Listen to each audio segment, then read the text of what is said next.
আমর ইবনে আস থেকে বর্ণিত বলছেন যে আন্নাহু সামিআন নবী সাল্লাল্লাহু আলাইহি ওয়াসাল্লাম, নবী করিম সাল্লাল্লাহু আলাইহি ওয়াসাল্লামকে তিনি বলতে শুনেছেন, ইযা সামিতুমুল মুআজ্জিনা, যখন মুআজ্জিনের আযান শুনবে, ফাকুলু মিসলা মা ইয়াকুল, মুআজ্জিন যেমন বলে তেমনই তোমরা বলো।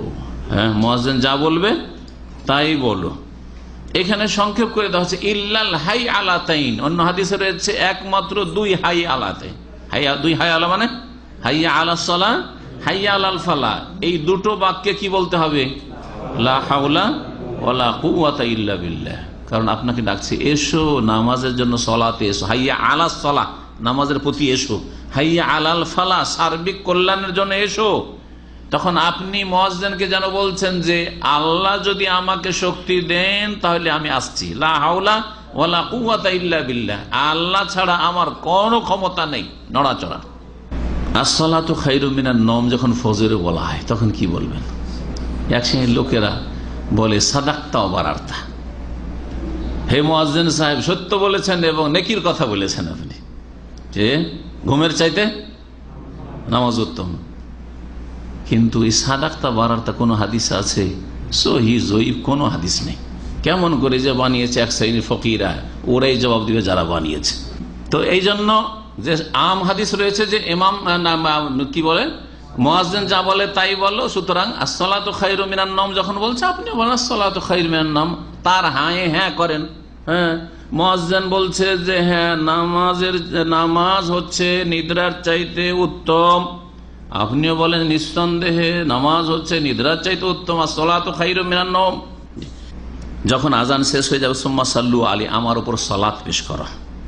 ফাইন্নামান সাল্লা আলাইহি সালাতান, একবার যদি কেউ আমার প্রতি সালাত পেশ করে, সাল্লাল্লাহু আলাইহি বিহা আশারা, তার বদলায় তার বিনিময়ে আল্লাহ 10 বার রহমত বর্ষণ করে, 10 গুণ। সুবহান। আজকাল 5 বছর যাবে তাহলে ফিক্সড ডিপোজিটে সুদ খেয়ে জাহান্নামে যেয়ে, জাহান্নামে যেতে হবে। আল্লাহর পক্ষ থেকে যুদ্ধের ঘোষণা, তারপরে ফিক্সড ডিপোজিট করছেন যে এই আশায় যে 5 বছর পরে ডবল টাকা পাবো, 5 বছর পরে। আর কয়েক সেকেন্ডের মধ্যে, 1 মিনিট হয়তো লাগে না, সাল্লাল্লাহু আলাইহি ওয়াসাল্লাম আল্লাহুম্মা সাল্লি আলা মুহাম্মদ, একবার নবীর জন্য দোয়া করলেন, কয় গুণ হইল? 10 গুণ। তারপর বখিলির শেষ নেই, কৃপণতার শেষ নেই। বিশেষ করে আমাদের দেশের এক শ্রেণীর বক্তা সমাজ, নবীজি বলেছেন, হ্যাঁ হুজুরে পাক বলেছেন, বেয়াদবি নয়? শুধু নবীজি আর হুজুরে পাক বলেছেন, কেন নবীর হক আদায় করছেন না আপনি? কষ্টটা কি লাগছে আপনাকে সাল্লাল্লাহু আলাইহি ওয়াসাল্লাম বলতে?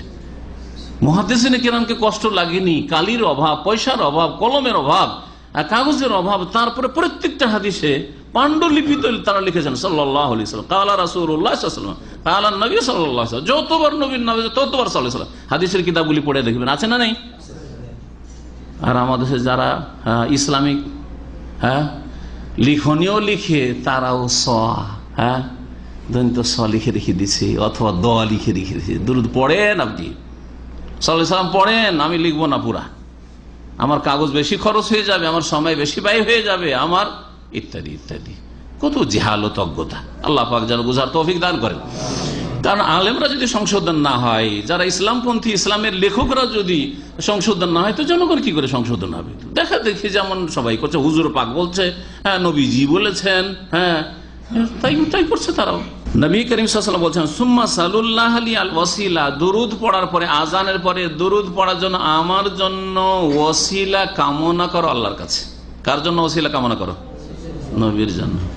আর বিদাতিরা নিজের জন্য ওসিলা চাই, যে আল্লাহ অমুক পীরের ওসিলায় বা অমুক নবীর ওসিলায় আমার দো। তাহলে এই ওসিলাটা নিজের জন্য চাইলে, এখানে নিজের জন্য চাইতে বলা হয়েছে না? কার জন্য ওসিলা?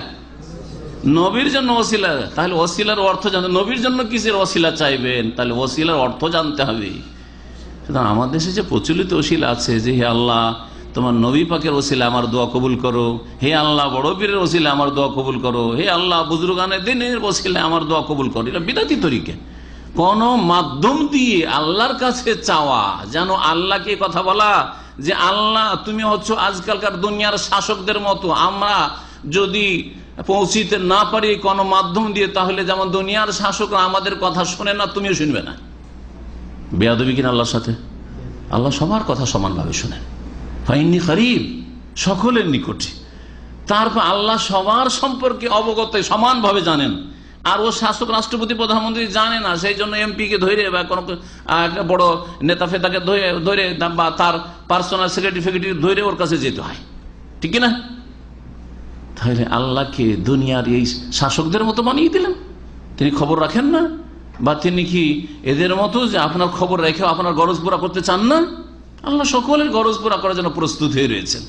উদউনি, আমাকে ডাকো, আস্তাজিব লাকুম, তোমাদের ডাকে সাড়া দেবো, তোমাদের দোয়া কবুল করবো। তারপর এই ওসিলা ব্যক্তিকে ধরা হয়েছে বিদাতি ওসিলা, এটা শিরকের চোরা রাস্তা। আমার জন্য নবী বলছেন যে আমার জন্য ওসিলা কামনা কর আল্লাহর কাছে। ওসিলাটা কি বলছে? ফাইন্নাহা মানজিলাতুন ফিল জান্নাহ, সেটা হচ্ছে জান্নাতে একটা মর্যাদা।